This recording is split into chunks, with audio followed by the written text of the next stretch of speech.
We start off by welcoming everybody. For those of you who are not here in person, we're First Presbyterian Church. And I can officially welcome you as a member of the church to this location where we met for years until we shut down for COVID a couple of years ago. We were required to wear masks, but while we're talking, it's okay to take it off. But otherwise, the room's here, you need to keep the mask on. But I want to start the meeting with a moment of silence. We think about what happened over the weekend with the racist violence that we are aware of, both in Buffalo and in California, for both for the victims, their families, and for their communities. So you'll join me just in a short moment of silence.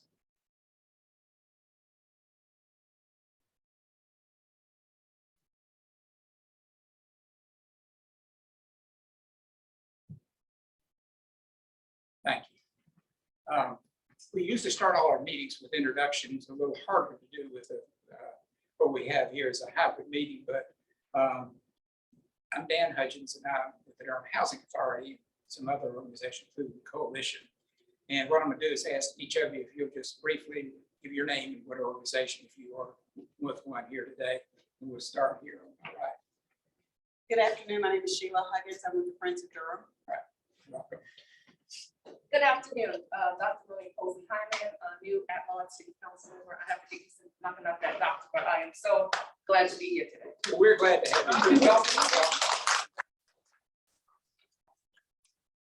I'm Jeff Tucson. I've been attending these coalition meetings for the last year and a community member. Great, thank you. I'm Donna Hicks, and I guess you could label me as St. Philip's Episcopal Church and Durham CAN. Thanks, Donna. I'm Sally Hodges-Koppel. I'm a new board member with the Durham People's Alliance. Good. Glad to have you. Regina Mays, Durham CAN Affordable Housing Team, and also Champions for Change Families Moving Forward. Right. Great. Thank you. Now, I'm going to introduce these. that's what I thought. Does anyone else? Well, now you agree. You got to introduce yourself too. Hi, everyone. I'm Brianna Van Velzen, running tech. Thank you. Well, let me turn it over to our moderator now. Who I think is almost no introduction. Just again, and I'm gonna keep an eye on the door. I'm not going to sing, don't worry. Okay, so I want to echo Dan's welcome to everyone. And this is actually a first of a kind event for us. Our goal in staging it, the roundtable, is to gain a better understanding of how each group's work and perspectives in the area of affordable housing and transit are effective in the community, if we know they are, and how we can collaborate or support each other and continue to do that because we work with all, each of these groups. The way we're going to run it is that we have two people from each organization, and we're going to first ask one person to provide a brief sort of history and introduction of the organization, particularly in the arenas of affordable housing transit, and then we'll go through the whole 4 organizations, and then we'll come back and we're going to ask the other person in the group to speak to what they're working on now, their priorities, and sort of actions for the future. So before we start on that, I would like to introduce the speakers. I'm going to try to do it. Okay. Stella, and I sort of feel like I don't really need to introduce any of these people. I think you all either know each other or you know of each other, but still, I'll make a modest attempt. Stella Adams is the chair of the Joint Committee for the Affairs of Black People. She is the chair of the committee's housing committee. But as you all probably know, she's a nationally recognized civil rights specialist, and with decades of experience working in fair housing, fair lending, and foreclosure prevention, among other things. Antonio is, I have read, the youngest ever to be elected as the chairman of the Durham Committee. And He originally comes from Charleston, South Carolina, and holds 2 degrees in public administration from NCCU. So these 2 folks here. Next, for the Durham CAN folks, representatives, Ketty, I haven't seen you since you come in this new position. Ketty Telemock is the interim associate organizer for Durham CAN. For those of you who don't know the acronym, it's Congregations and Associations in Neighborhoods.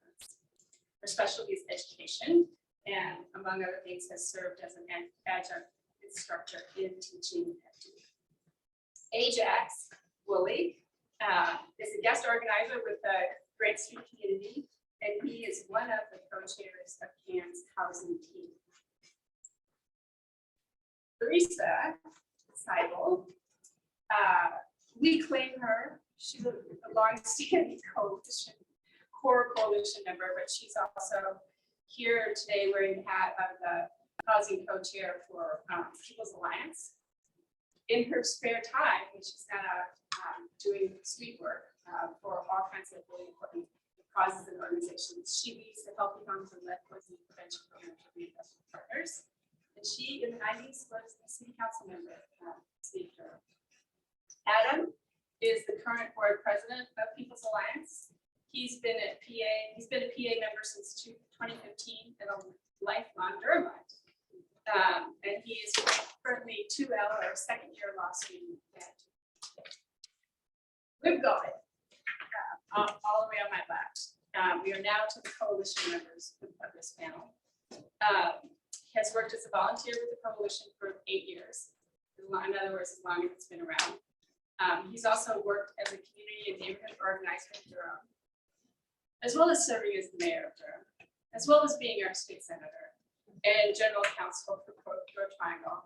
And I, Marcia McNally, am a retired professor, and I have just a block away on the other side of the city parking lot, have a very small planning and design office called the Neighborhood Laboratory.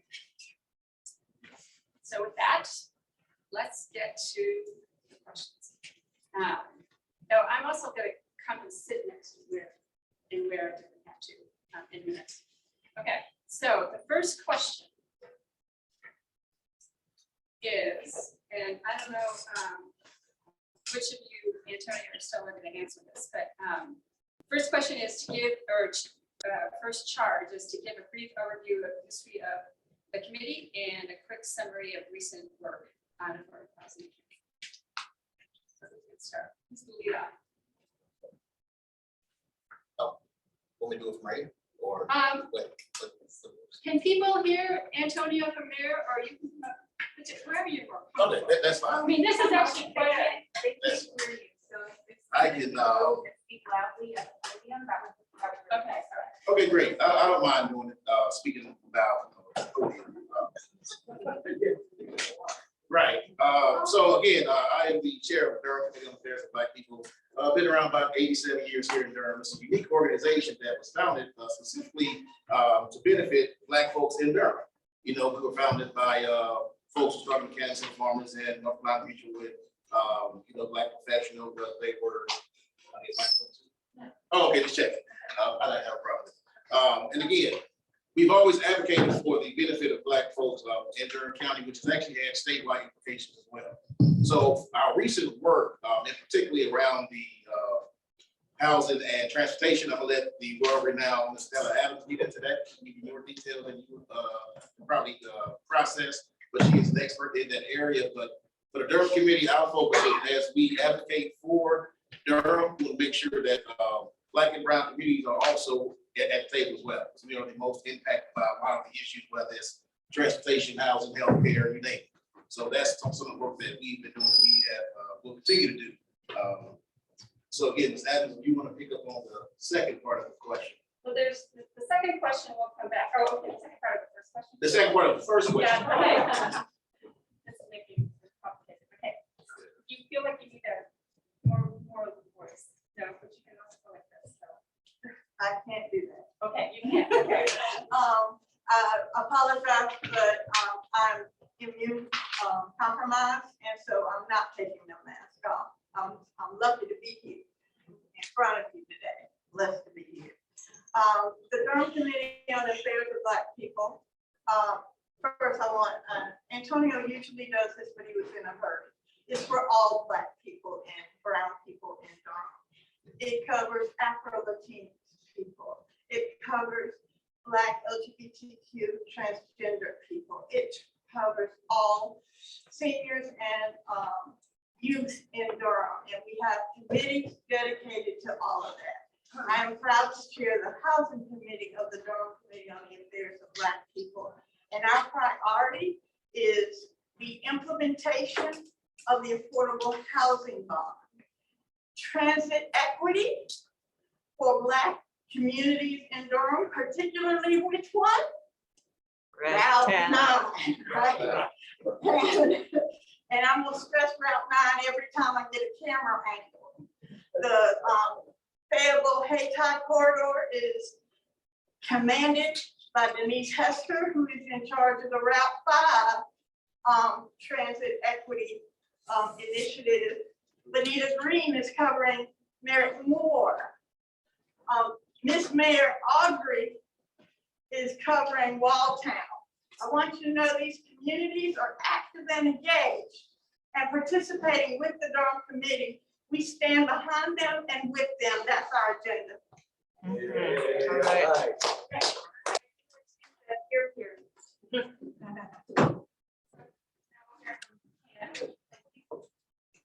Good afternoon, everyone. I am Kelly Tomac. I am the interim lead organizer for Durham CAN. So CAN's purpose and base has been on work together here in Durham for over 20 years. The purpose of CAN is to unite organizations, institutions, congregations to the work of giving voice to the people who need representation. And so we partner with communities to empower them to change situations within their communities, whether it's transportation, housing, jobs, and then we also partner with institutions and lawmakers and officials to affect change in our city. And so we've had a lot of activities throughout the years. When I was on the strategy team, we worked effectively with transportation, we partnered when we addressed Duke in trying to get the light rail here. And so I'm going to yield now for some of our work that we are continuing to do and have been doing to our affordable housing team co-chair Ajax will give you an update on the things we've been doing. Thank you.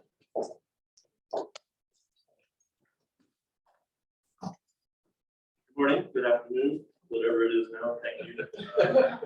Katie, so the housing team has 4 or 5 co-chairs, and we have 3 main issue campaigns that we've been working on since 2020 and 2021. And those are the eviction issue campaign, which involves court watching at the Durham County Courthouse.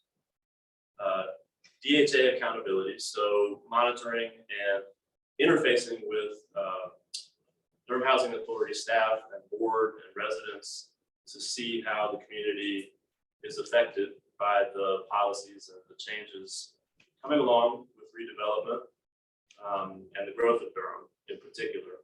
And the 3rd issue campaign is around justice for the Fayetteville Street Project's property, which is 20 acres of undeveloped, disinvested land in the heart of the Haytie neighborhood. And it's my great pleasure and distinct honor to be a guest organizer with the Grant Street community, which is adjacent to that land. And for as long as they claim me, I will claim them. And those are our issue campaigns right now. Thank you. Thank you. Hello, my name is Larissa Seibel, and I'm with the People's Alliance Housing Action Team, and we also include transit in that team. And we are working primarily on eviction, rent assistance for the 1,500 households that are on the waiting list for Durham rent relief. We started this work at the beginning of COVID, walking door to door in every public housing community in Durham. And we continue to do that outreach with groups and support the maintenance of homes, maintaining housing. It's so important for people to be able to keep their homes. And so we worked in coalition, Durham Committee and other groups to work on the owner assistance program, which the city and county now both have, and they have increased the funding.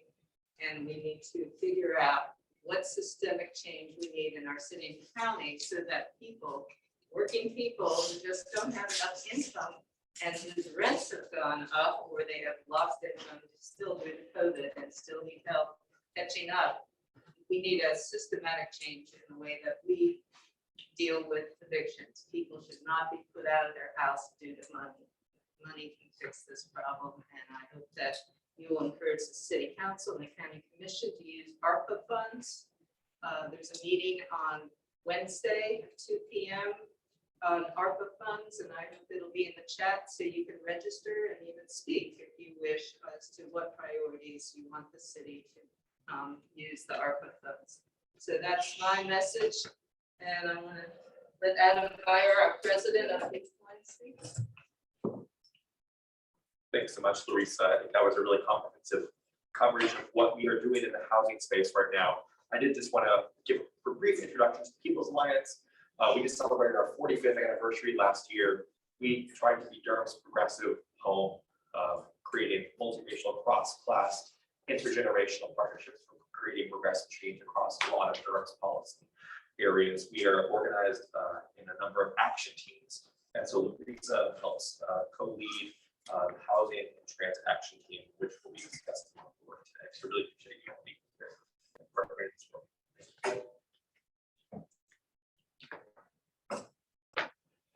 So now I've raised my hand as a coalition member. I'm on the coordinating committee. Anyway, I'm going to talk a little bit about the history and some of the things that we've done in the past for the Coalition for Affordable Housing and Transit. We started in 2013 with other organizations, for example, CAN, responding to a growing concern about increasing development pressures and lack of affordable housing, in particular with an eye towards the coming, at least at that time, coming light rail project. And we together collectively drafted and advocated for a policy of 15% of all housing within 1/2 mile of the stations. All stations would be for households at 60% or less AMI. Obviously, light rail didn't come, but that sort of structural thinking has stuck with us as we've done other advocacy. That policy was brought both to the City Council and the Board of Commissioners in 2014 and was adopted. Out of that grew a separate organization, our organization, Coalition, which now has over 400 members on our email list. And we have had, our monthly meetings can be as many as 75 or 100. I don't know how many people are on that screen, but I can tell how many people are here.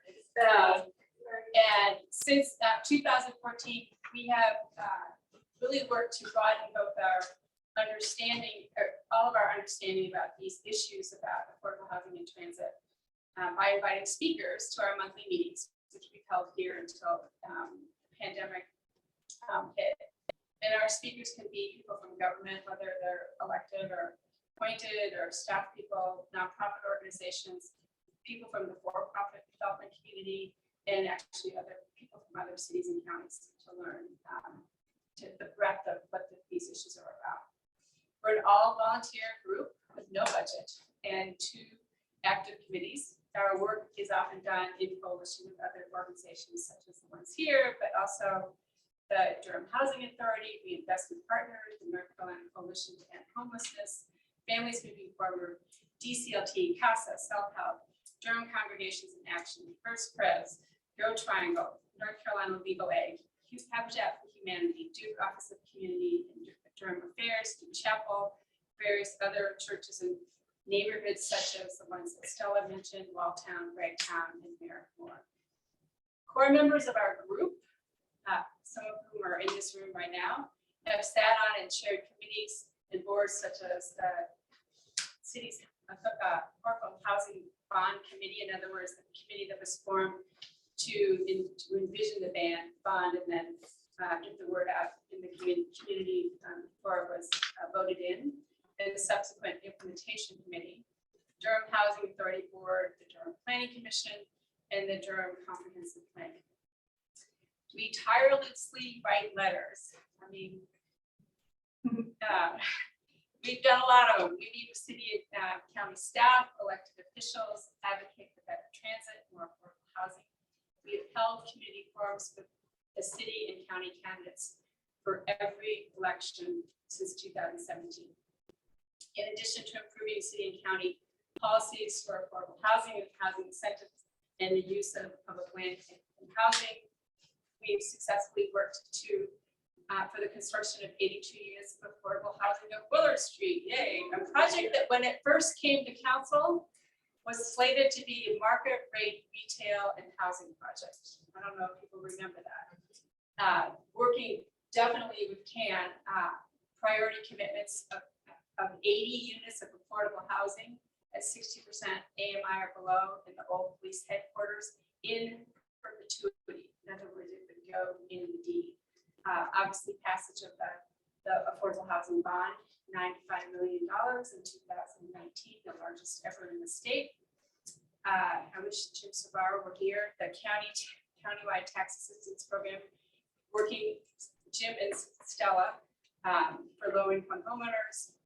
Plan alternatives for Northgate Mall, working with the Walltown folks and their neighbors, and continuous monitoring, particularly Larissa, of city and county budgets to ensure all of these issues that we're concerned about in their programs as they manifest have funding. Okay. So we need to change my hat. Okay.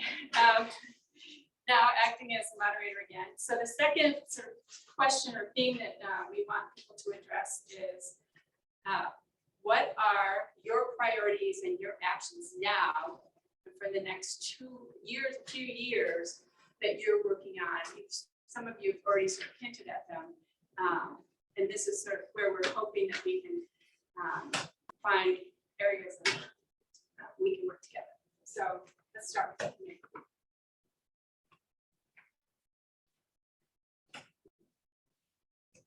Before I get started with some personal privilege, the chair of the Durham Friends is also present. And if you would like to tell people about the Friends and what they do and their priorities, I'd like to give her that opportunity. Thank you.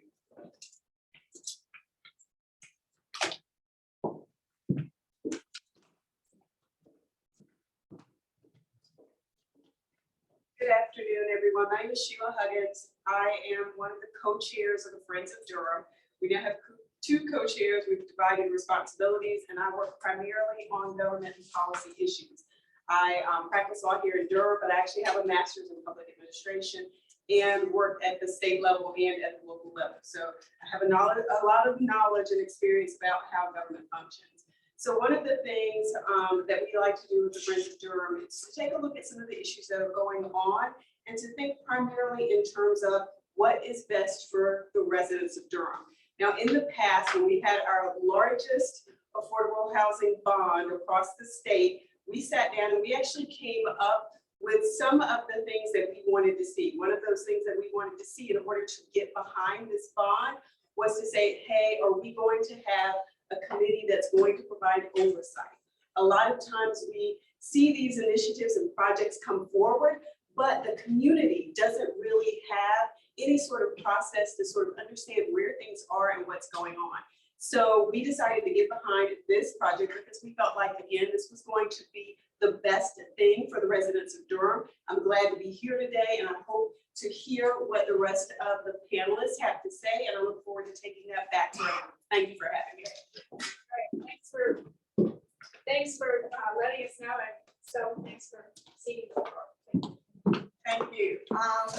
So for the next 2 years, as we have done in the past 86 years, we are devoted to Black Durham, historic Black Durham neighborhoods, and we are focused on all of the housing issues that have been previously spoken about by the other panelists. We are behind them and have been working in solidarity with these organizations to meet the needs of the community. But our priority over the next 2 years first and on the affordable housing side is to generate units of affordable housing and to preserve and protect all gains that our community already has. We do not want families pushed out because they can't pay their taxes. And so that's why we partnered with the coalition around a taxpayer grant program. We don't want folks pushed out and pushed into different situations because we don't have enough units available for every person. We don't want elderly residents pushed out of their home ownership because they can't make repairs. So that's why it was critically important to us to have repair rehabilitation built into the affordable housing bond. And as it comes to preserving and protecting old Durham, Durham raised, I wasn't born, that's the, that's on my blacklist on my resume. I was raised here. I went to school here. My children went to school here. This is my home for the past 60 years. I just didn't get that Lincoln Hospital on my birth certificate. But everything else, I'm real Durham. And we want Durham, the Durham that we built, we want to pass on to our children. And so we want the good jobs. We want access to the good jobs. We want public transit first. We want Durham first in anything that we do. And we want Black Durham and historic Black Durham treated better than it's been. Don't bulldoze our economic engine, promise us stuff 10 years from now and think that that's going to be okay in the 21st century. It's not.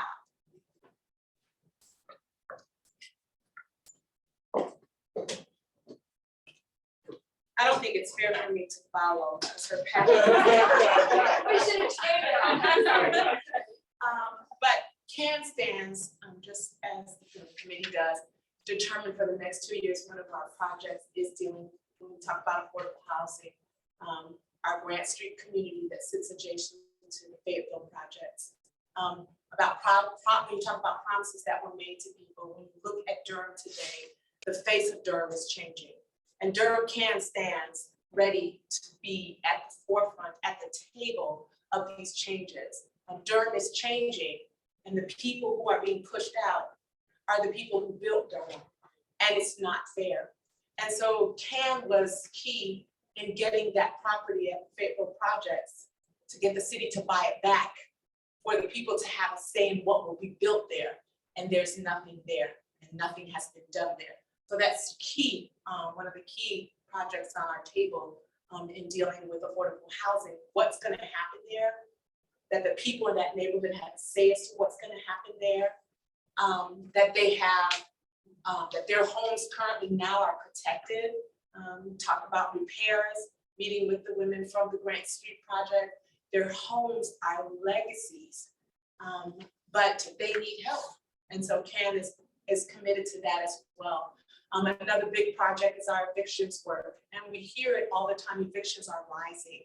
And we have to stop it, because what happens is, in my work as an educator, so many people are being pushed out. Children are finding themselves switching schools left and right because parents have to move from one place to another. This is not good. You want to talk about building resilient individuals. You can't keep pushing them and telling, their parents have to find a new place to work. They have to find a new place that they can afford to pay the mortgage. And so part of CAN's key work is our evictions work, going to courts, but also developing policies and having policies change so that people don't have to fear evictions. And then raising the job wage and creating jobs for people who have no jobs. They can't afford to live here. So what can we do about that? It is unfair. We talk about a great metropolis in Durham, but right now when you look at Durham and you see the number of people who are being pushed out of Durham, we cannot celebrate all that's happening in Durham because it does not It is not for all the people. Thank you.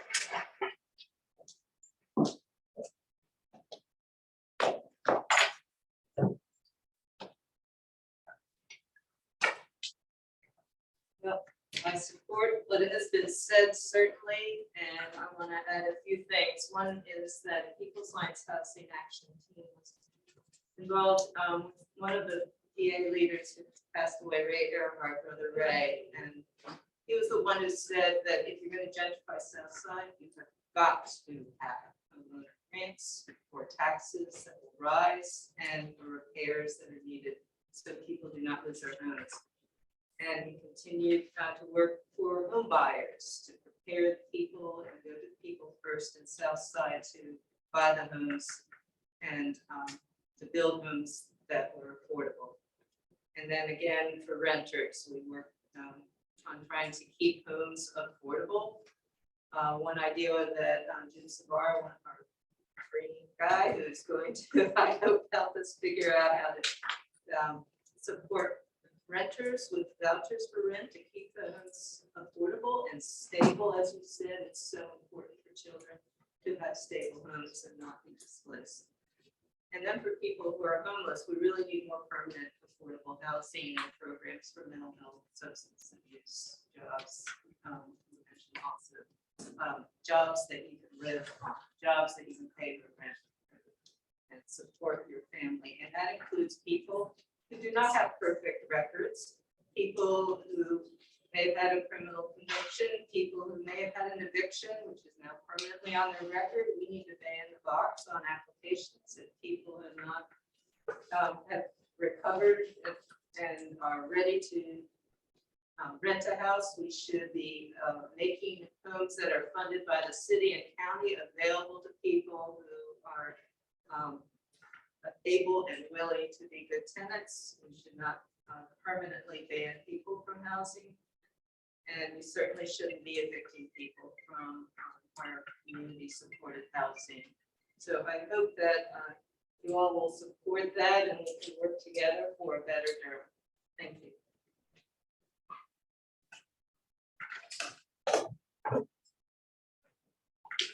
Jump up here and add briefly on the transit piece. The People's Alliance is still sorting out what position we're planning to take on the upcoming plan that's being presented to the city, county.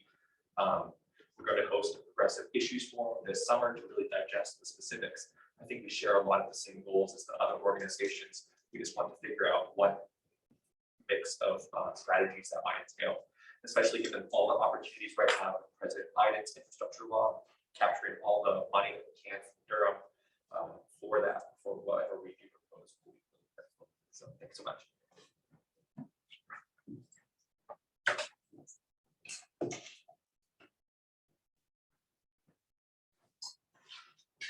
Good afternoon, everyone. It's good to be here to be with you all. Before I dive into this, I just have to take a moment and just say how fortunate and happy I feel that the Durham community has the strength and the involvement of the folks that you've heard so much from. The Durham committee, we could devote meetings to the Durham committee. Teachers work, and I'm fortunate to work with what we blessed by that engagement, and they're so important, not just to Black and brown, but to everybody. Speak louder. Yeah. All right.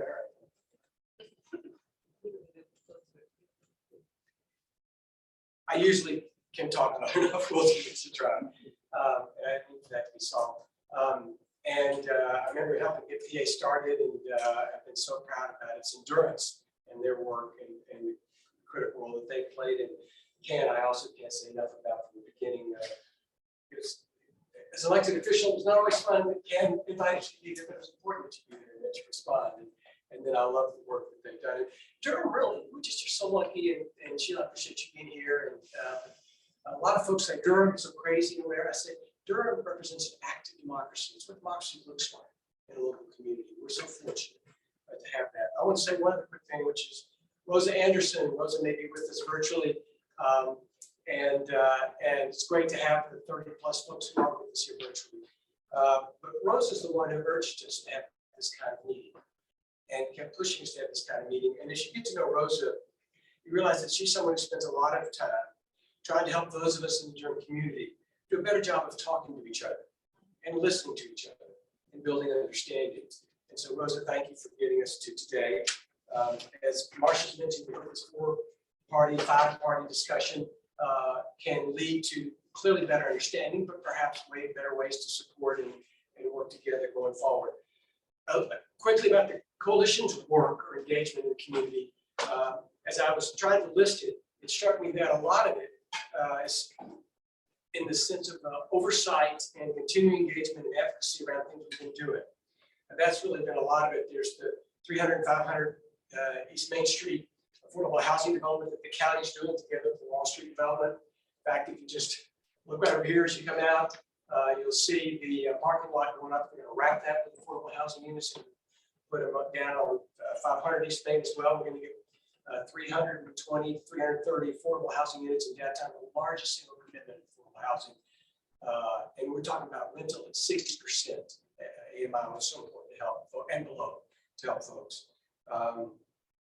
We've also been very involved, as a number of y'all have mentioned, with the city's $160 million 5-year affordable housing program. Its implementation of that, a lot of us worked to help get that approved, and the bond issue was done. Now we're trying to make sure the city follows through on doing what they said they were going to do. And I hope I can sneak in the promo that next month at the coalition's monthly meeting, we're going to ask a couple of leading folks in the city to come and talk to us about what has been going on. Where have you had success? Where have you not had success? How are you doing it? Not just in housing units, although creating that affordable housing is crucial, but in terms of who's doing the work and who's providing the services. We've been involved with several joint development projects, and major projects are being pursued by the Durham Housing Authority, and they're a big part of the city's affordable housing plan, and we continue to try to provide some oversight and monitoring of that. The city's development at 505 West Main Street has been talked about before, and a lot of us went together on that.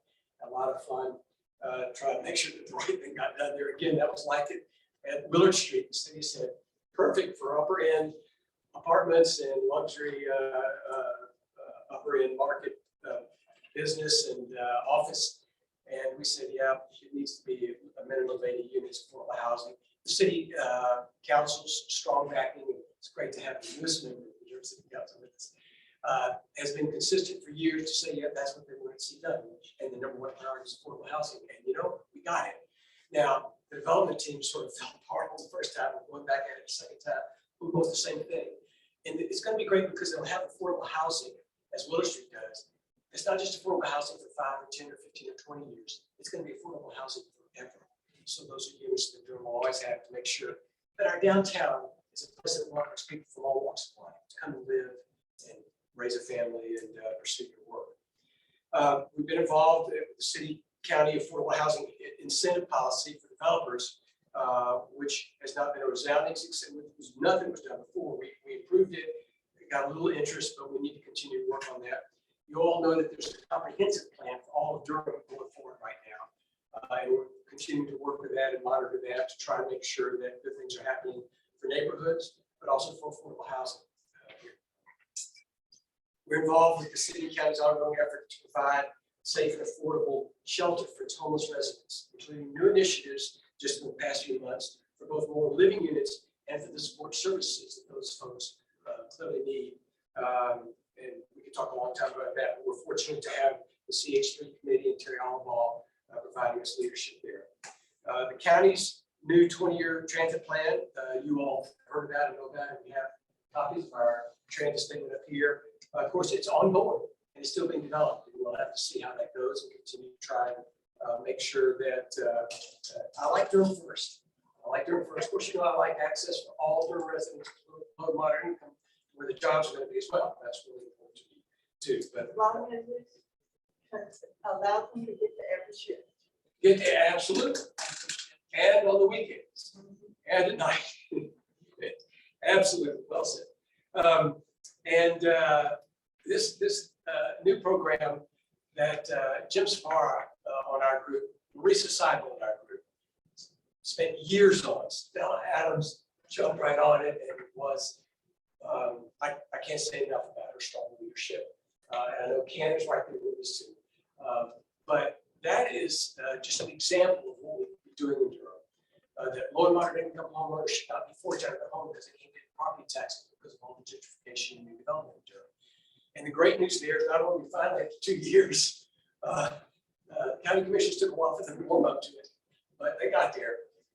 Is that there's now real interest in improving it, and you all, I think, will be heartened to hear that they're talking now about maybe going up to $1,000 grant limit instead of just 500, and going up to a greater income limits for people who can qualify for it and come into it. Several different improvements in the program that I think will have become really meaningful for folks who are in Durham. Rental assistance programs, a lot's been talked about that, and we just stand with the folks who are doing that work and trying to support it. We've discussed some new endeavors. Quickly, there's this thing called the Durham Rail Trail, used to be called Durham Belt Line. It's a rail line that the city's acquired that runs from the east side of town by railroad tracks up kind of through Old North Durham, and it comes back down and joins where the Durham History Museum is. They want to make it a rail trail. That's good. City, I feel like I have to step out this one. The city said, came to us and said, we want to do this. We need a federal grant. We all support us in this specifically. What if you commit to affordable housing? Because if you don't commit to affordable housing, when you do this amenity in downtown, it becomes an accelerator of gentrification. And all sorts of folks with income will come in there. So we said, we'll support you back. And they said we would. We put that in our letter. The city made a commitment to the grant proposal. The problem we have is that the city's moving forward with the planning and development of the trail, but nothing's being done there on affordable housing. So we've got to be serious about that. I just want to say too, one of my things I want to talk about, I'd like to say that with all of us working, we really are meeting the challenge on affordable housing. But if you look at what's going on in Durham, not just downtown, but certainly downtown elsewhere, yes, time, we're not. We're losing the battles. We've got to redouble our efforts, all of us, and do what we can. And one of that's public land, because nothing's as effective as if you have public land, you can say, now let's talk about how to leverage that to get housing. And it's a new thing in Durham. Downtown's going vertical, as you know. So it's no longer a 1 or 2 story downtown. It's 5, 10, 12, 15 or above stories. So one of the things we're going to do is ask the city and county to consider looking at their properties where maybe they have a 1 story building or 2 story buildings. Instead of waiting a few years to some developer buys that from you and you relocate, let's find ways to make affordable housing happen with that right now. There's more to say, but I'll stop. Thank you all. Okay, so Sheila, did you get all that down? I did. You said you were here to make a list, right? Report back. Okay, good. We started a little late. I hope you all will indulge us and if we go a little bit over. And now we're going to try to figure out how to do a hybrid Q&A discussion. We have some people here, and if you have something you want to say, there is no way I can read that. You're going to have to read it out to me. If somebody present have a comment or a question or I can go over there, please. I'm not. Yeah. No, I can do it. I can answer your question. Oh, okay. All right. You're asking. Okay, so She's answering a question. She is. Yeah, but she's gonna start giving us feedback from the chat. I don't have any questions yet. No question check. Okay. Yeah, so one of the things that's happened is I've been living on a farm for 2 years, and so now I don't remember to wear my hearing aids because I didn't need them for 2 years, so I can get moves like this, I can't hear anything. Okay. Raising my hand, may I ask a question, please? Sure. Can you guys hear me? Yes. No? Okay, my question is, this is all wonderful. We worked as a team to pull it together.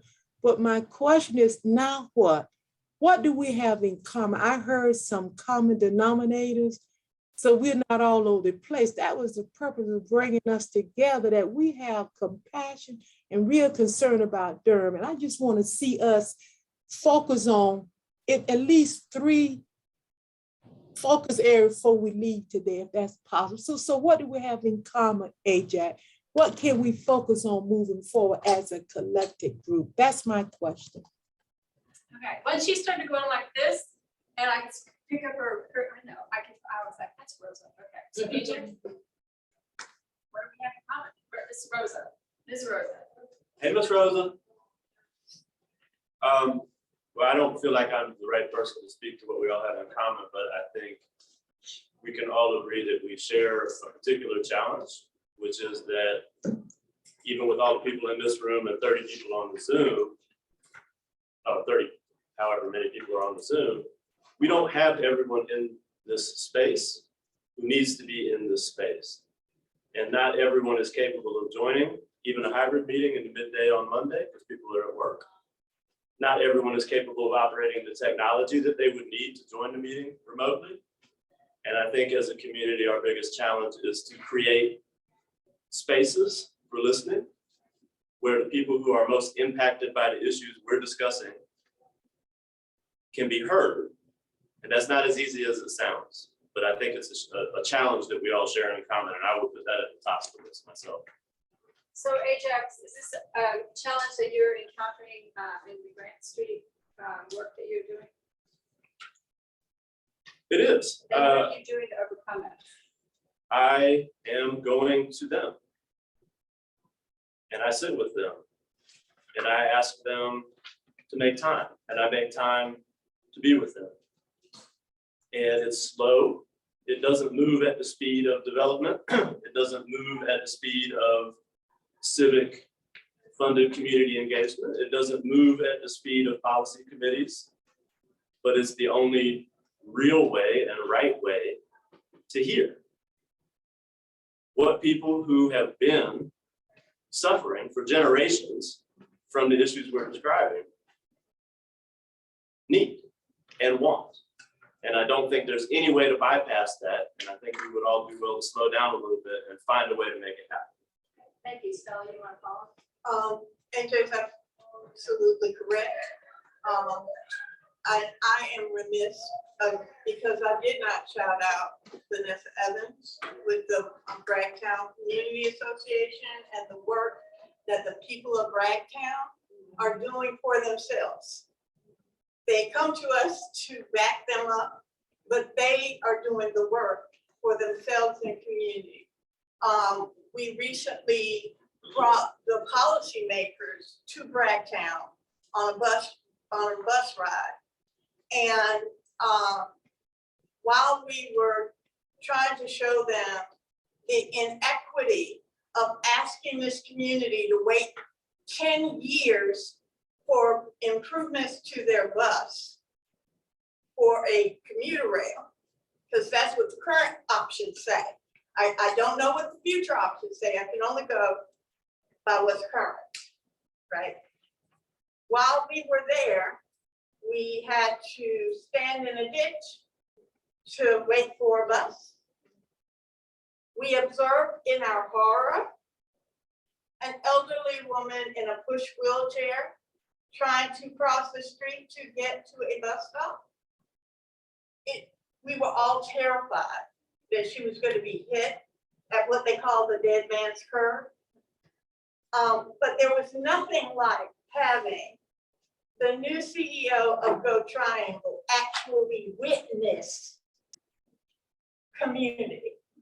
And the community led that activity. They fought against a developer 2 years ago who wanted to bring market rate horrible housing to their community. They ended up supporting a developer who is building 160 affordable units, with 60 of those units affordable at 30%. That's what happens, not when I sit at the table for them, but when they get trained to use the tools to fight for themselves.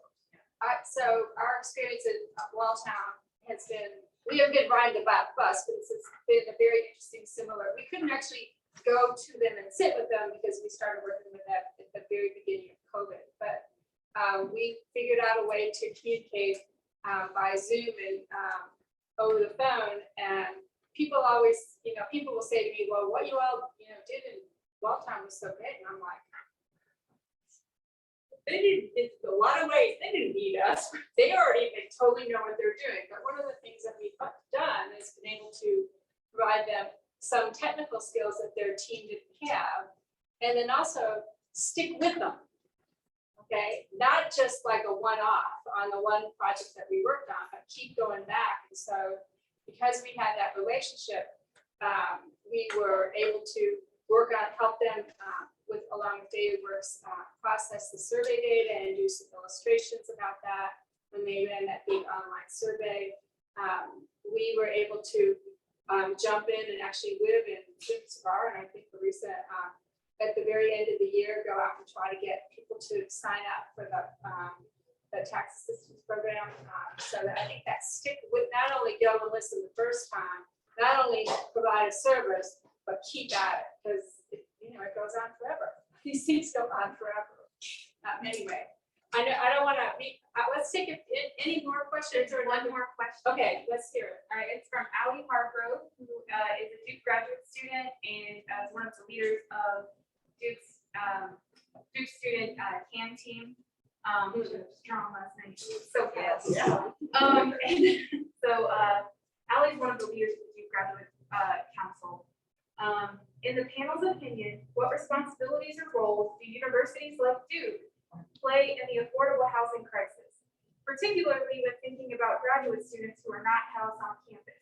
So there's that, and then also I believe NCCU just bought Dual Terrace. So our universities, our employers. What? No, that is not true. We would need some clarification on that.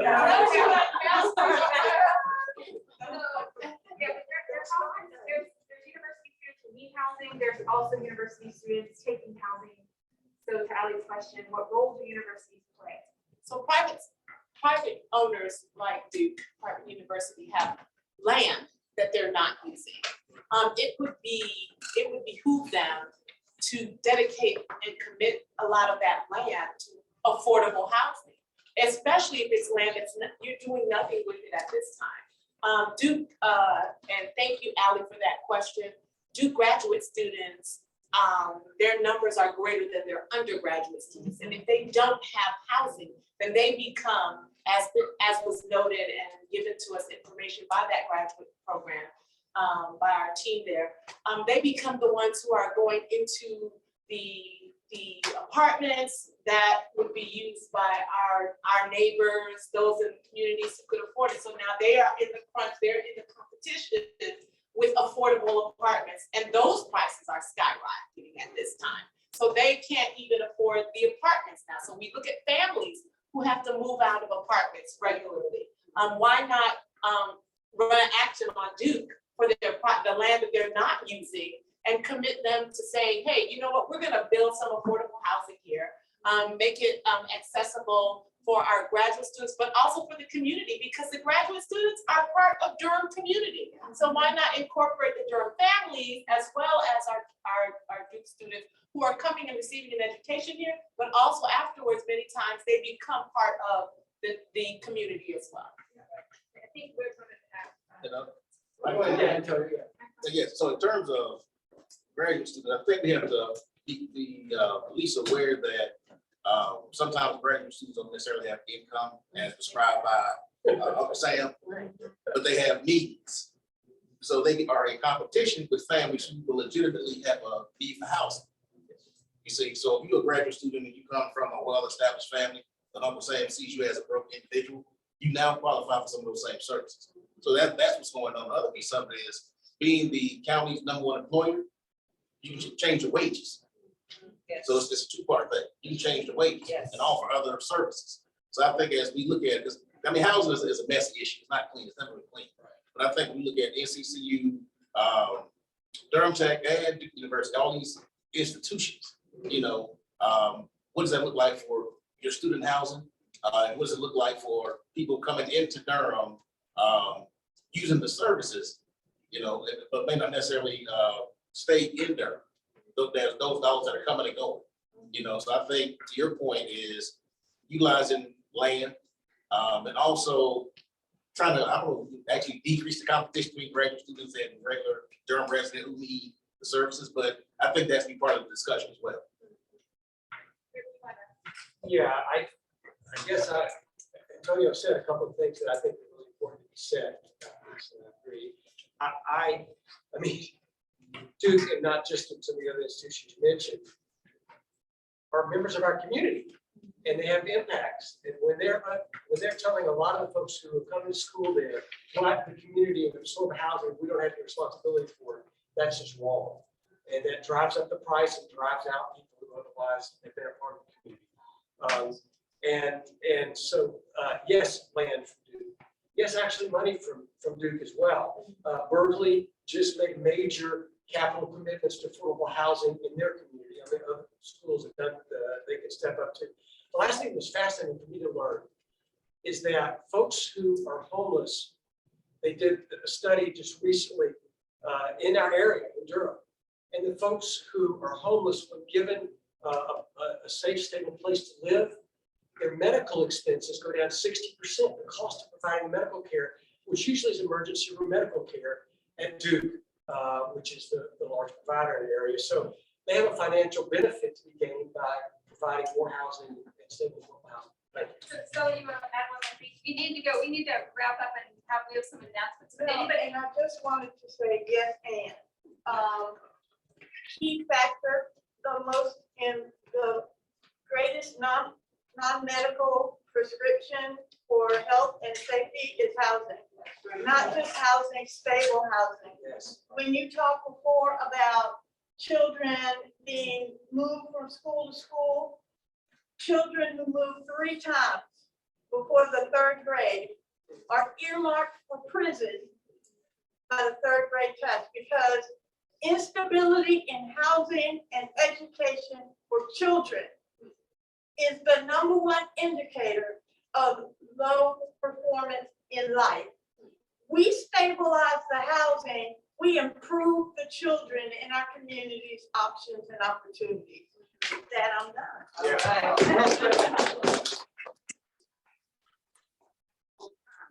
I've had this commitment to try to get out our warrant, but we try to do some updates at the end of the meeting. To make this happen. On the agenda, if you have it, you see we actually have the future topics coming up. But I also want to point out, one of the things we recognize the Housing Authority and representing them here, I will tell you, and I thought about this and sit back to back. We're sitting out an announcement on May 19th, which is actually later this week. We're going to have a downtown developers meeting for those who are interested in the proposals that we received for the downtown properties that Fayette Place, for Park Hill Heights, and for the criminal justice center in our building there. And that's going to be at 6 o'clock, and it's going to be a human service over there. It's Thursday. So everybody. I recognize we're now for. I'm going to move quick. Thank you, Dan. Okay. And Dan, am I correct in thinking that the coalition's policy committee meeting, which is next Tuesday, May 24th at 5 o'clock? Yes. Anthony Scott's going to be there to call and respond to questions from everyone in the community who wants to come. It's a virtual meeting.